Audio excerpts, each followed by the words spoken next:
All right, ready to dive deep into programming languages. Let's do it. We've got some lecture notes to unpack Yeah. and some definitions, even comparisons to like natural languages. It should be fun. Yeah, it's all from this programming languages 3.pdf document. Okay. But, we're not just going to like learn definitions right.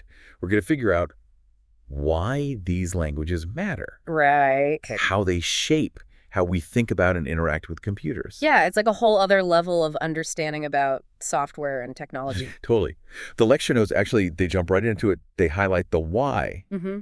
And it comes down to this. The more you understand programming languages, the better you are at expressing your ideas, Yeah. picking the right tool for a coding job, Mm-hmm. and even learning new languages faster. Makes sense. It's kind of like leveling up your brain. Yeah, for sure. But it goes way beyond just like writing code. Right. When you understand programming languages, Yeah. you get a peek behind the curtain of software development. You start to see how the apps you use every day are built, Uh-huh. how technology changes over time, and how computers think, so to speak. It's like you become fluent in the language of innovation. Exactly. But to grasp all that, I think we need to start with the basics. Okay. What are the building blocks of these languages? Yeah, good point. The notes mention 4 key properties: Right?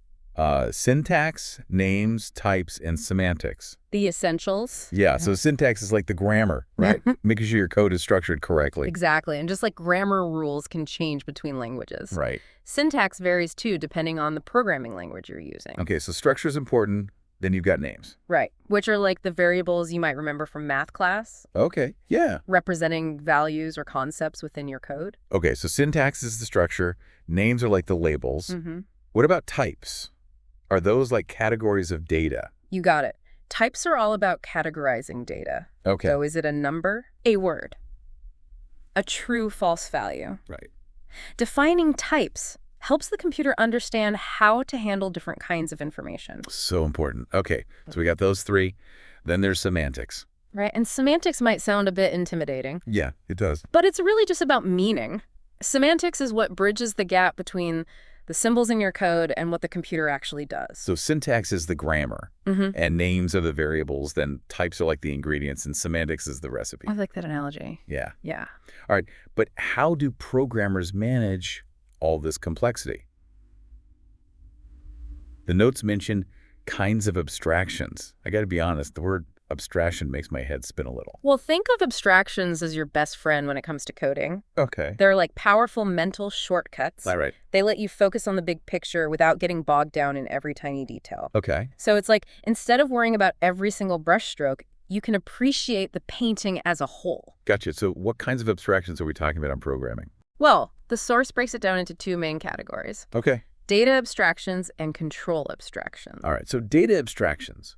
Are all about organizing information efficiently. Okay. Like you have basic data types like numbers or characters. Right. Then you have more complex structures like arrays, which are like lists, or records, which are like bundles of different data types. So it's like having these pre-made containers Yeah. to organize all your data. Yeah. Exactly. Okay. Makes sense. What about control abstractions? So control abstractions are how you manage the flow of your program. Okay. Like they give you tools like conditional statements, All right. think if this, then that. Okay.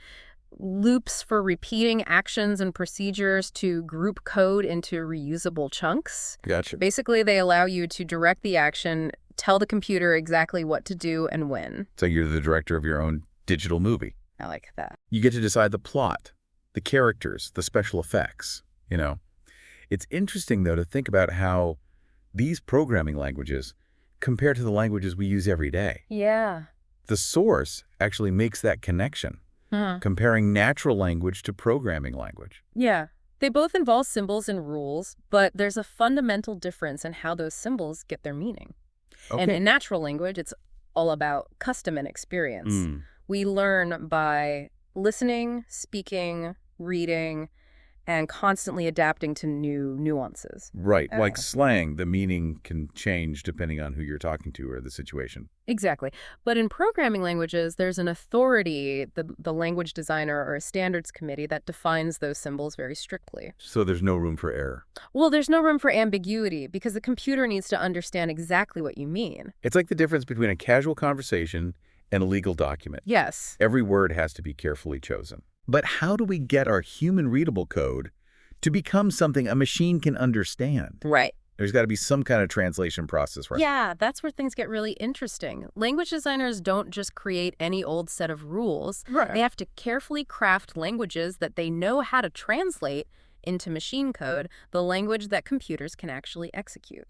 So they're creating a universal translator for the digital world. Pretty much. That's so cool. Yeah. But before we get too deep into that, Yeah. I want to make sure I really understand this difference between syntax and semantics. Okay. I feel like they're intertwined, but also very distinct. Right. So think of syntax as the form and semantics as the meaning. Okay. Syntax focuses on the grammatical structure of the code, the rules for combining symbols correctly. It's like checking if the punctuation and word order in a sentence are correct. Okay, so syntax is making sure the code is grammatically correct. Yeah, okay. What about semantics? Is that like checking if the sentence makes logical sense? Precisely.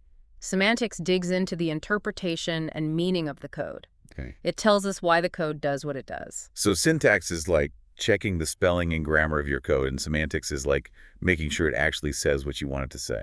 You got it. All right. Now let's talk about standards. Okay.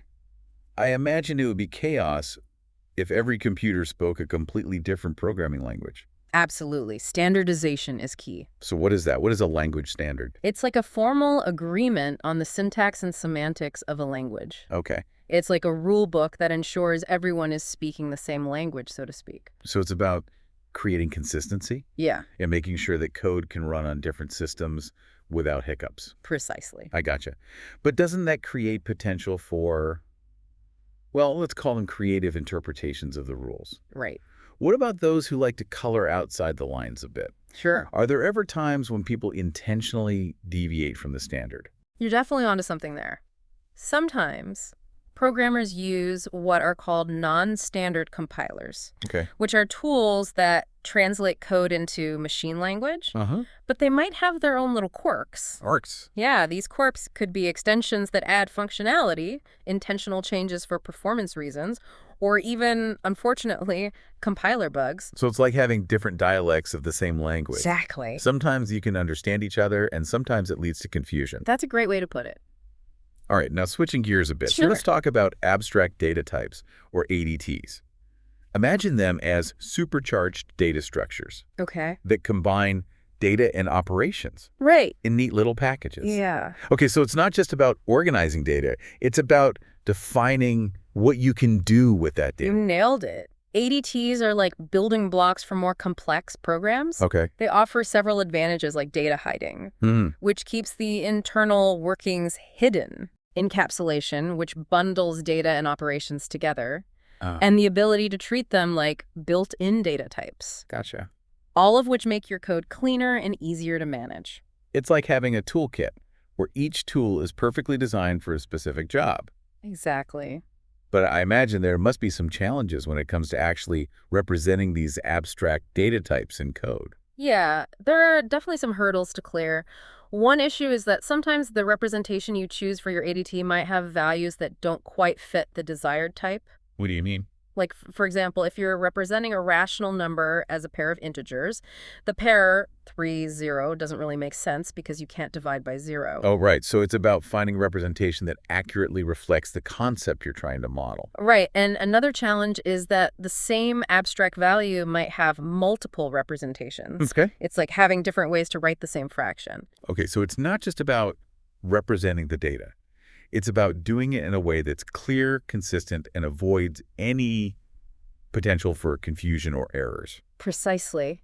You know, it's fascinating to think about how all these concepts Yeah. actually play out in the real world, Mm-hmm. when you're like building software. Great in real-world software development. Yeah, like imagine building a complex application, Right. like a social media platform Oh, or a financial trading system. right. You're dealing with tons of data, intricate logic, and like the need for rock-solid reliability. Right. It can't fail. Yeah, Yeah. that's where the power of well-designed programming languages really shines. It's like having the right tools and blueprints to construct a skyscraper Yeah, instead of just a garden shed. exactly. But how do these languages help us tackle those real-world challenges? One key aspect is modularity. Okay. Remember those abstract data types we talked about? Huh? Well, they're not just theoretical concepts. Right. They form the basis for creating reusable modules of code. Modules, so like prefabricated components that we can plug into different parts of our program. Precisely. And the beauty of these modules is that they can be developed and tested independently, Okay. which makes the whole software development process much more manageable. Makes sense. It's like having specialized teams working on different parts of a building Right. and then assembling those parts together to create the final structure. That makes a lot of sense. So modularity helps break down complex problems into smaller, more manageable chunks. Yeah, But how do we make sure those chunks fit together seamlessly? that's where well-defined interfaces come in. Okay. Each module needs a clear interface Right. that specifies how it interacts with other modules. Okay. It's like having standardized connectors that ensure different parts of a machine can work together. So it's not just about building the individual components. Right. It's about making sure they can communicate and cooperate effectively. Exactly. And this brings us to another crucial aspect of programming language design. Okay. Managing the scope of names. Scope of names, what does that mean? Think about it like this. Okay. In a large organization, you might have multiple people named John, Right. but their roles and responsibilities are distinct, right? Okay. Yeah. The same principle applies to programming. Okay. We might have multiple variables or functions with the same name, Right. but their scope, where they're defined and accessible, determines how they interact. So it's about preventing name collisions and making sure each John in our code is doing the right job. Exactly. But how do programming languages actually help us manage this scope? Yeah. How do they do that?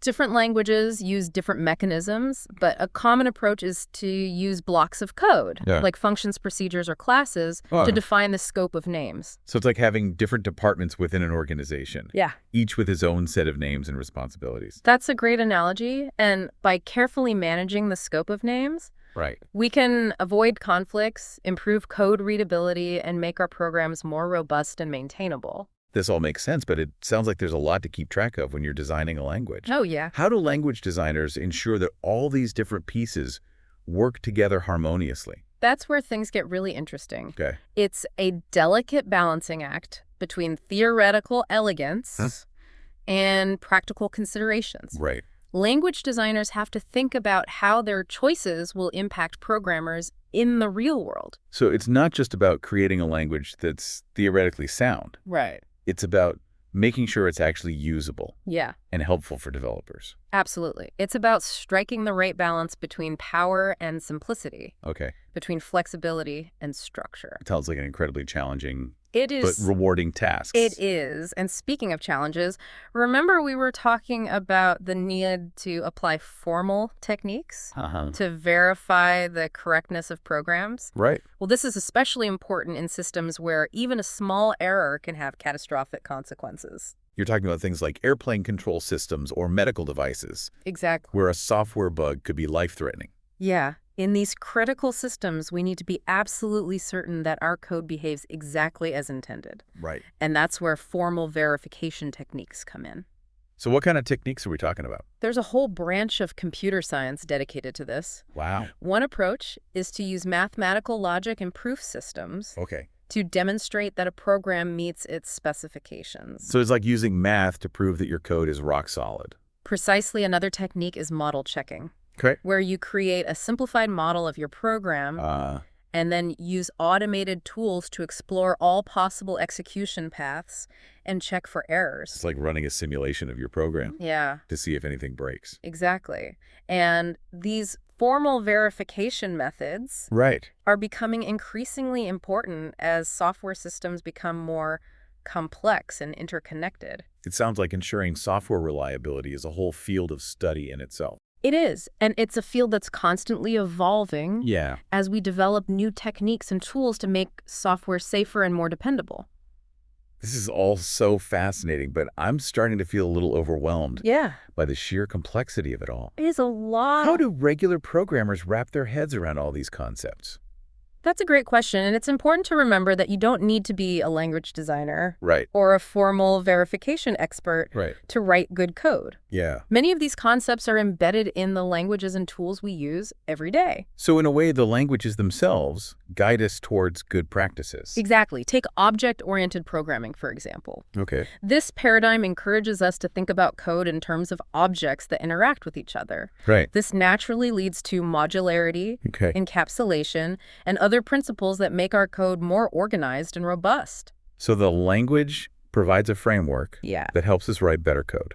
Precisely. And modern programming environments often include features like static analysis tools that help us catch errors early on. It's like having a built-in spell checker and grammar checker for your code. Exactly. And these tools are constantly evolving to become more sophisticated and helpful. So even if you're not diving into the theoretical depths of programming language design, Right. you're still benefiting from the work of those who are. Exactly. It's like standing on the shoulders of giants. We get to use these amazing tools and languages without having to reinvent the wheel every time. Precisely. And that allows us to focus on solving real-world problems and creating innovative solutions. Yeah. But all this talk about abstraction and formal methods Yeah. can make programming seem like a very serious and complex endeavor. Can be. And while it certainly can be, it's also important to remember that programming can be incredibly fun and creative. Oh, for sure. It's like having a set of digital building blocks Yeah. that you can use to create anything you can imagine. Precisely. And the beauty of programming is that there's always something new to learn, something new to try, and something new to create. Speaking of creating, let's shift gears a bit Yeah. and talk about how programming languages have evolved over time Yeah. to meet the ever-changing demands of technology. Yeah. What are some of the major trends that have shaped the landscape of programming languages?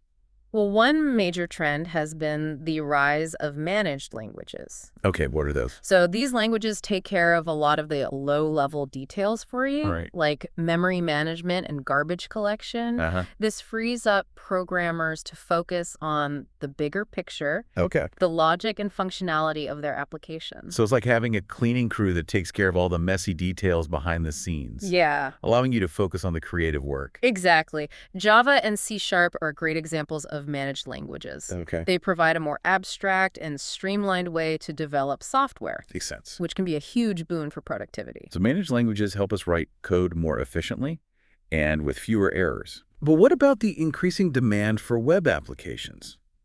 How have programming languages adapted to that? That's a great question. The rise of the web has led to an explosion of languages and frameworks, Right. specifically designed for web development. Like JavaScript. Yeah, That's the language that makes websites interactive and dynamic. exactly. JavaScript has become ubiquitous in web development, Uh-huh. but there are many other languages and frameworks Right. that play important roles, Okay. like PHP, Python, Ruby on Rails, and countless others. It's like a whole ecosystem of languages, each Yeah. with its own strengths and specializations. Precisely, and this ecosystem is constantly evolving Right. as new technologies emerge and user demands change. Makes sense. For example, the rise of mobile devices has led to a surge in demand for languages Right. that can be used to develop mobile apps. So languages like Swift for iOS development and Kotlin for Android development. Exactly, and this trend of specialization is likely to continue as technology continues to advance. We're going to see even more domain-specific languages Okay. that are tailored to specific industries or types of applications. It's exciting to think about all the possibilities, but with so many languages to choose from, Right. how does a new programmer Right. even know where to start? That's a common dilemma, and honestly, there's no one-size-fits-all answer. Okay. The best language for you depends on your goals, interests, and the type of projects you want to work on. So it's like choosing the right tool for the job. Exactly. You wouldn't use a hammer to screw in a screw. Right. If you're interested in web development, JavaScript is a good place to start. Okay. If you're more into data science, Python might be a better choice. Gotcha. And if you're fascinated by mobile app development, Yeah. then Swift or Kotlin could be your ticket. It sounds like the best approach is to experiment Yeah, and see what clicks. absolutely. Don't be afraid to try different languages Right? and see what feels most natural to you. And remember, learning to program is a journey. It's not a destination. It's all about exploring, experimenting, and discovering what you're passionate about. Exactly. And the great thing is, no matter what path you choose, Right. the skills and concepts you learn in one language will be transferable to others. So it's like learning a new spoken language. Yeah. The more you learn, the easier it becomes to learn even more. Precisely. And as you delve deeper into the world of programming, Yeah. you'll start to see the common threads that run through all languages. Okay. You'll develop a deeper understanding of the fundamental principles of computation and problem solving, which are the true foundations of this incredible field. It's like cracking the code to a whole new way of thinking. That's a great way to put it. And once you've cracked that code, Right. the possibilities are truly limitless. It's mind-blowing to think about how programming languages are at the heart of this whole AI revolution. But as we create these increasingly intelligent systems, how do we make sure that they're used ethically and responsibly? I mean, we've all seen those sci-fi movies where AI goes rogue. Yeah, it's a valid concern. The ethical considerations surrounding AI and machine learning are just as important as the technical ones. Right. As programmers, we're not just writing code, Yeah. we're shaping the future. Yeah. And that future has to be one where technology serves humanity. Right, not the other way around. Not the other way around, exactly. So it's not just about making cool gadgets or writing efficient algorithms. It's about considering the bigger picture, the impact of our work. Exactly. We need to think about potential biases in our data, the unintended consequences of our algorithms, and the ways in which AI might impact employment privacy, even the very fabric of society. It's a lot of responsibility. Yeah. But how do we even begin to address these complex ethical challenges? Well, it starts with awareness. Okay. We need to be having these conversations, asking tough questions, challenging assumptions. We need to think critically about the data we use, the algorithms we design, and the systems we build. So it's about being mindful programmers, not just code monkeys. Exactly. And it's about collaborating with experts from other fields, like ethics, philosophy, and social sciences. We need to bring diverse perspectives to the table to ensure that AI is developed and deployed in a way that benefits everyone. This makes me think about all the different programming languages out there. Do you think certain languages are better suited for developing ethical AI systems? That's an interesting question. While the choice of language is important, I believe the ethical considerations are more about the principles and practices we follow, regardless of the specific language. So it's less about the tools we use and more about how we use them. Precisely. It's about adopting a responsible and ethical approach to software development. Okay. It's about writing code that is transparent, accountable, and aligned with human values. This has been such an eye-opening conversation. I'm starting to realize that programming is about so much more than just writing lines of code. It's about solving problems, creating value, and shaping the future in a responsible and ethical way. It's been a pleasure sharing this journey with you, and I hope our listeners are leaving with a deeper appreciation for the power and the potential of programming languages. Absolutely. So to all our fellow code explorers out there, remember that you have the power to make a real difference in the world. Use your skills wisely, ethically, and creatively. The future is in your code.